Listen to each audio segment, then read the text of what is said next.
র্যাবের নাম পরিবর্তন করে হয়েছে স্পেশাল ইন্টারভেনশন ফোর্স SIF। সচিবালয়ে আইন শৃঙ্খলা সংক্রান্ত কোর কমিটির বৈঠক শেষে একথা জানান স্বরাষ্ট্র উপদেষ্টা। শিগগিরই এ সংক্রান্ত আদেশ জারি হবে বলেও জানান তিনি। জানান একই সাথে পোশাকেরও পরিবর্তন হচ্ছে। গণমানুষের ইচ্ছা পূরণ করতেই এই সিদ্ধান্ত বলেও জানান তিনি। বলেন 5 আগস্টের পর থেকেই বাহিনীটির কার্যক্রমে অনেক পরিবর্তন হয়েছে। নামের পরিবর্তনের সাথে কাজেরও পরিবর্তন আসবে বলে জানান স্বরাষ্ট্র উপদেষ্টা। এ সময় তিনি আরো বলেন, এবারের নির্বাচন খুবই সুষ্ঠু। Bashundhara public school and college 2026 শিক্ষাবর্ষে ভর্তি চলছে। উৎসবমুখর, নিরপেক্ষ এবং গ্রহণযোগ্য হবে। নির্বাচনে মব ঠেকাতে সব ধরনের চেষ্টা করছে স্বরাষ্ট্র মন্ত্রণালয় বলেও জানান তিনি। অগাস্টে মানে 5 জুলাই পরে এই কমিটির র্যাবের যে নতুন নাম, আজকে থেকে এটা নতুন নাম করা হচ্ছে স্পেশাল ইন্টারভেনশন ফোর্স SIF।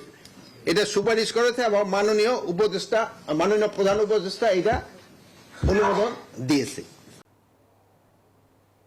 দর্শকের বিষয়ে আরও জানাতে সচিবালয় থেকে সরাসরি যুক্ত হচ্ছেন সহকর্মী শাহনাজ ইয়াসমিন। ইয়াসমিন, শুনতে পাচ্ছেন নিশ্চয়ই। র্যাবের নাম পরিবর্তনের বিষয়ে বিস্তারিত তথ্য জানতে চাই আপনার কাছে। আপনাকে ধন্যবাদ জানাচ্ছি। আমরা জানি যে ত্রয়োদশ জাতীয় সংসদ নির্বাচনের বাকি আছে আর মাত্র এক সপ্তাহ, অর্থাৎ আগামী 12 ফেব্রুয়ারি এই নির্বাচন হচ্ছে এবং তার আগেই স্বরাষ্ট্র মন্ত্রণালয় থেকে র্যাবের নাম পরিবর্তনের সিদ্ধান্ত আসলো এবং এটা শুধু এই সিদ্ধান্ত খুব এখন তাৎক্ষণিকভাবে নেওয়া হয়েছে বিষয়টি তেমনটা নয়। 5 আগস্ট যখন আওয়ামী লীগ সরকারের পতনের পর 8 আগস্ট নতুন ডক্টর মোহাম্মদ ইউনূসের নেতৃত্বে এই নতুন সরকার গঠন করা হলো।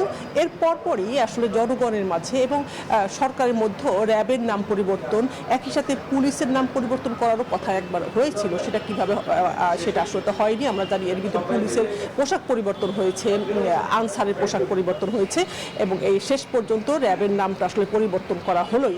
এতদিন পর্যন্ত আসলে অপেক্ষায় সাংবাদিকরা বহুবার স্বরাষ্ট্র উপদেষ্টাকে জিজ্ঞেস করা হয়েছিল র্যাবের নাম পরিবর্তনের বিষয়ে, এতদিন কোনো উত্তর না দিলে আজকে উনি সরাসরি কোর কমিটি বৈঠক শেষে জানিয়ে দিলেন যে র্যাবের নাম পরিবর্তন করা হচ্ছে এবং জনগণের আশা পূরণের জন্যই। একটা বিষয় খুব পরিষ্কার জানিয়েছেন, এটা স্বরাষ্ট্র সচিব যিনি পাশে ছিলেন নাসিমুল গনি, উনিও বলেছেন যে মানুষের এই নামটির প্রতি মানুষের একটি আসলে ভুল ধারণা আছে, এই নামটির প্রতি মানুষের খারাপ ধারণা আছে। কারণ র্যাব পুলিশ দিয়ে গত 15 বছর আওয়ামী লীগ সরকার নানা রকমভাবে মানুষকে হয়রানি করছে বলে আসলে বর্তমান সরকারের ধারণা বা দেশের মানুষের এরকম একটা ধারণা আছে। এবং জুলাই আগস্ট অভ্যুত্থানের সময় র্যাব পুলিশ আসলে যেভাবে মানুষের প্রতি, ছাত্রদের প্রতি নানাভাবে তাদের বাহিনীকে ব্যবহার করা হয়েছে, সেই বিষয়টি মাথায় নিয়ে আসলে র্যাবের নাম পরিবর্তন এবং পুলিশের পোশাক পরিবর্তন হলো, আনসারের পোশাক পরিবর্তন হলো, র্যাবেরও পোশাক পরিবর্তন করা হবে এবং এই বিষয়টি তাদের এই পরিবর্তনের সঙ্গে সঙ্গে মনোবল বাড়বে, তাদের কাজেরও আসলে বেশি তাদের কাজের গতি বাড়বে বলে তারা মনে করছে।